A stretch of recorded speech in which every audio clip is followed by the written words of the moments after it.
ఏం తమ్ముళ్ళు హుషారుగా ఉన్నారా? ఏమమ్మా ఆడబిడ్డలు హుషారుగా ఉన్నారా? మీరు దొంగలు పడ్డారు రాష్ట్రంలో. ఇప్పుడు రాష్ట్రాన్ని కాపాడుకోవాలి మనందరం. అందరూ కూడా సిద్ధంగా ఉండాల్సిందిగా మిమ్మల్ని అందరినీ కోరుతున్నా. ఈరోజు పలాస మిమ్మల్ని చూస్తా ఉంటే నాకు అనిపిస్తా ఉంది, నా జీవితంలో ఎన్నో సార్లు వచ్చాను కానీ ఇంత స్పందన నా జీవితంలో ఎప్పుడూ చూడలేదు. అంత స్పందన ఉంది.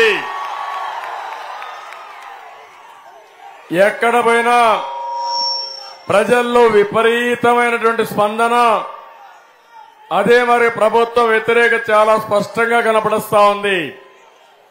ఈరోజు నాకు ప్రాణ సమానమైన తెలుగుదేశం పార్టీ కుటుంబ సభ్యులు ఒక పక్క ఎంత కసిగా ఉన్నారంటే 5 ఏళ్లు పెట్టిన కష్టానికి ఈరోజు ఒక కక్ష తీర్చుకోవాలి, చిత్తుగా వైఎస్ఆర్ కాంగ్రెస్ పార్టీని ఓడించాలని నా తమ్ముళ్లు సిద్ధంగా ఉన్నారు.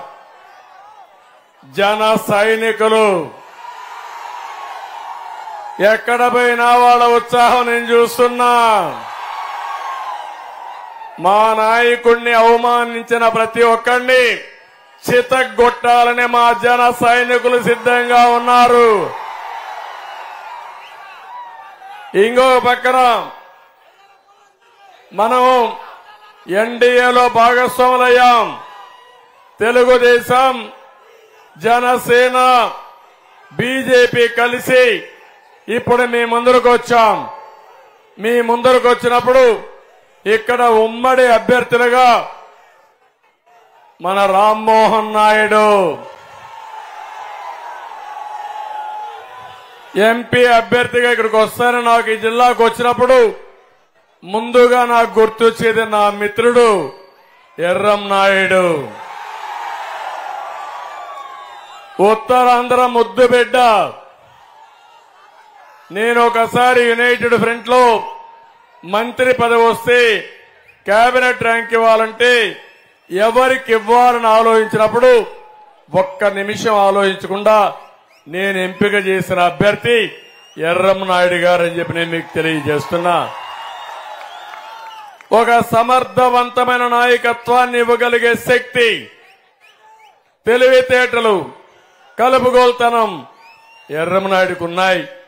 ఈ రోజు ఎర్రమనాయుడు లేని లోటు తెలుగుదేశం పార్టీకి తీరని లోటు.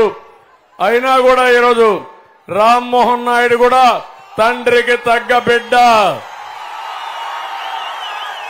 2 సార్లు ఎంపీ అయ్యాడు.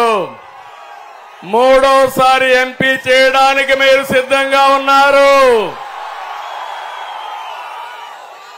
అది నాయకత్వ లక్షణం. పులికి పుట్టే బిడ్డ కూడా పులిగానే పుడుతుంది, పులి బిడ్డే పుడుతుంది.